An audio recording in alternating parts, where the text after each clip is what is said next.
안녕하세요. 오늘은 아주 특별한 시간 여행을 떠나보려고 합니다. 수백 년 전의 낡은 책, 삼자경 속으로 함께 들어가 볼 텐데요. 이 오래된 지혜가 오늘날 우리의 복잡한 인간관계를 풀어줄 열쇠가 될 수 있을까요? 지금부터 그 답을 한번 찾아보시죠. 삼강이라는 단어 딱 들으면 어떤 느낌이 드세요? 뭔가 좀 수직적이고 권위적이고 솔직히 좀 고리타분한 옛날 이야기처럼 들릴 수도 있죠. 그런데 만약에요, 이 오래된 가르침 속에 오늘 우리가 겪는 관계의 문제들을 해결할 아주 의외의 힌트나 숨어 있다면 어떨까요? 오늘 우리는 바로 이 순서대로 삼자경의 지혜를 파헤쳐 볼 겁니다. 빛바랜 한자들이 어떻게 반짝이는 현대적인 통찰력으로 되살아나는지 그 흥미로운 여정을 저와 함께 떠나보시죠. 자, 우선 삼강이 대체 뭔지부터 정확히 짚고 넘어가야겠죠? 삼강경에서 말하는 이 삼강은요, 유교 윤리의 핵심 중에 핵심입니다. 아마 여러분은 삼강오륜이라는 말로 더 익숙하실 거예요. 말 그대로 세 가지의 큰 줄기와 다섯 가지의 도리, 즉 인간관계의 가장 기본적인 원칙을 말하는 거죠. 옛날 사회에서는요, 이 세 가지 관계의 원칙이 사회 전체를 떠받치는 가장 단단하고 중요한 기둥이라고 믿었어요. 개인과 개인의 관계가 잘 서야 그게 모여서 가정이 되고 사회가 되고 또 나라가 튼튼해진다고 본 거죠. 마치 건물을 지을 때 가장 중요한 주춧돌처럼요. 그럼 이제 그 핵심 원칙을 원문으로 직접 만나볼 시간입니다. 바로 이 글자들이 오늘 우리가 나눌 모든 이야기의 출발점인데요. 아주 짧은 구절이지만 그 안에는 정말 어마어마한 의미가 담겨 있습니다. 삼강자, 군신의, 부자친, 부부순. 자, 우리말로 한번 쉽게 풀어볼까요? 세 가지 큰 줄기란 임금과 신하 사이에는 의리가 있어야 하고 아버지와 자식 사이에는 친함이 있어야 하며 남편과 아내 사이에는 순조로움이 있어야 한다라는 뜻입니다. 이제부터 이 한 글자 한 글자에 숨겨진 깊은 뜻을 파헤쳐 보겠습니다. 이 표에서 다른 건 다 잊어도 딱 하나, 저 별이 강이라는 글자는 꼭 기억하셔야 합니다. 별이가 뭐냐면요, 커다란 그물을 생각해 보세요. 그 수많은 그물코를 한 번에 당길 수 있게 맨 위에 꿰어놓은 가장 굵고 중심이 되는 줄, 바로 그게 별이입니다. 이 별이 하나만 깍 잡아당기면 그물 전체가 끌려오잖아요? 그러니까 삼강이 모든 인간관계의 핵심 컨트롤 타워라는 의미를 이 한 글자에 담아낸 거죠. 정말 기가 막힌 비유 아닌가요? 자, 그럼 첫 번째 기둥, 군신에부터 현대적으로 한번 해석해 볼까요? 임금과 신하. 와, 너무 먼 얘기 같죠? 그런데요, 이걸 오늘날의 리더와 팀원 관계로 싹 바꿔서 생각해 보면요, 이야기가 완전히 달라집니다. 과거의 군신 관계가 왕의 명령에 신하가 무조건 예, 알겠습니다 하고 따르는 수직적인 복종 관계였다면 현대의 리더와 팀원 관계는 좀 다르죠. 공동의 목표를 위해서 서로의 역할을 존중하고 신뢰를 바탕으로 함께 책임을 지는 그런 수평적인 파트너십으로 그 의미가 훨씬 더 넓어졌습니다. 핵심은 바로 의리입니다. 예를 한번 들어볼게요. 어떤 스타트업이 야심차게 준비한 프로젝트가 실패했다고 쳐요. 이때 리더가 이거 다 담당자 너 때문이야 하고 책임을 떠넘기면 그 조직의 의리는 그냥 깨져버리는 겁니다. 하지만 리더가 나서서 이번 실패는 제 판단 착오가 컸습니다. 하지만 우린 여기서 중요한 걸 배웠어요. 자, 다 같이 해결책을 찾아봅시다. 라고 말하면서 책임을 나누는 순간 팀원들은 그 리더를 믿게 되고 더 큰 열정으로 다음을 준비하겠죠. 이게 바로 오늘날의 군신애입니다. 일방적인 충성이 아니라 공동의 성공이라는 목표를 향한 상호적인 신뢰관계. 바로 그거죠. 자, 이제 두 번째 기둥, 부자친으로 넘어가 보겠습니다. 아버지와 아들, 이 표현에 너무 갇힐 필요는 없습니다.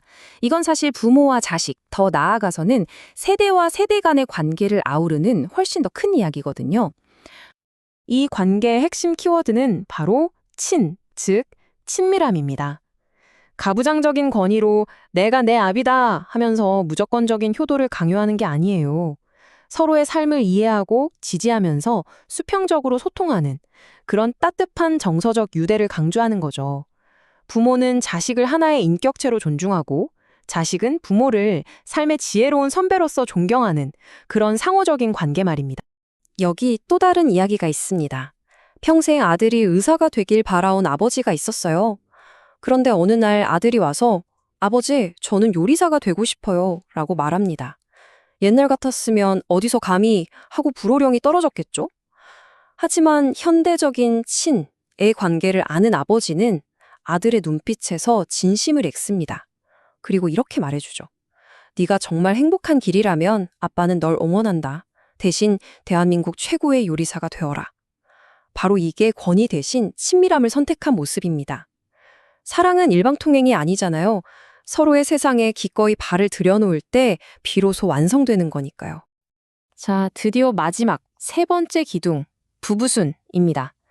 아마 이 구절이 가장 오해를 많이 받는 대목일 텐데요. 저기 있는 순이라는 글자를 단순히 아내의 순종으로 해석한다면 그건 정말 큰일 날 오해입니다. 한자의 진짜 뜻을 제대로 알아야 해요. 여기서 순의 원래 의미는요, 순리대로 자연스럽게 흐른다. 는 뜻, 즉 조화롭다는 의미에 훨씬 더 가깝습니다. 강물이 막힘없이 자연스럽게 흘러가는 것처럼 두 사람이 만나 순리대로 아름답게 어우러지는 상태를 말하는 거죠. 어느 한쪽이 다른 쪽에 일방적으로 맞추는 게 아니라 동등한 두 파트너가 만나 서로를 존중하면서 아름다운 화음을 만들어내는 것. 그게 바로 부부순의 진짜 의미입니다. 부부 관계를 오케스트라에 비유하면 딱 맞을 것 같아요. 바이올린 소리만 너무 크거나 첼로 소리만 들리면 그건 소음이지 음악이 아니잖아요. 각자의 악기가 가진 고유한 소리를 존중하면서도 지위에 맞춰 함께 어우러질 때 비로소 감동적인 하모니가 만들어지죠.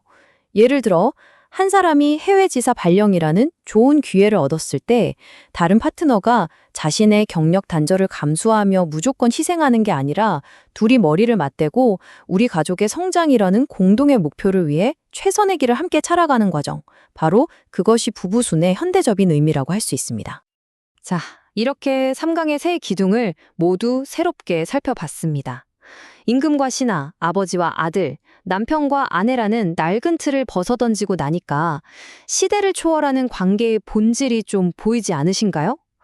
이 지혜는 박물관에 박제된 유물이 아니라 바로 오늘 우리 삶에 적용할 수 있는 살아있는 원칙입니다. 결국 3강의 핵심은 건강한 관계를 위한 세 가지 실천으로 요약할 수 있습니다. 바로 신뢰, 사랑, 조화. 공동의 목표를 위해 서로를 믿고 세대를 넘어 서로 사랑하며 친. 동등한 파트너로서 아름다운 조화를 이루는 것, 순. 이것이 바로 3강이 오늘날 우리에게 주는 진짜 가치입니다. 그리고 이것이 바로 삼자경이 천년이라는 어마어마한 시간을 뛰어넘어 우리에게 던지는 궁극적인 메시지입니다. 나는 지금 리더인가요? 팀원인가요? 부모인가요? 자식인가요? 혹은 누군가의 인생 파트너인가요? 내가 지금 어떤 관계 속에서 어떤 역할을 맡고 있는지, 그리고 그 역할에 맞는 책임과 도리를 다하고 있는지 스스로 돌아보는 것. 모든 변화는 바로 거기서 시작됩니다. 오늘 이 질문을 스스로에게 한번 던져보시는 건 어떨까요? 여러분의 가정, 직장, 그리고 친구 관계를 단단하게 지탱하고 있는 가장 중요한 중심축, 그 별이는 과연 무엇인가요? 그것이 신뢰이든 사랑이든 혹은 조화이든 그 답을 찾는 과정 속에서 여러분의 관계는 분명 더 깊고 의미 있어질 겁니다. 오늘 이야기는 여기까지입니다. 감사합니다.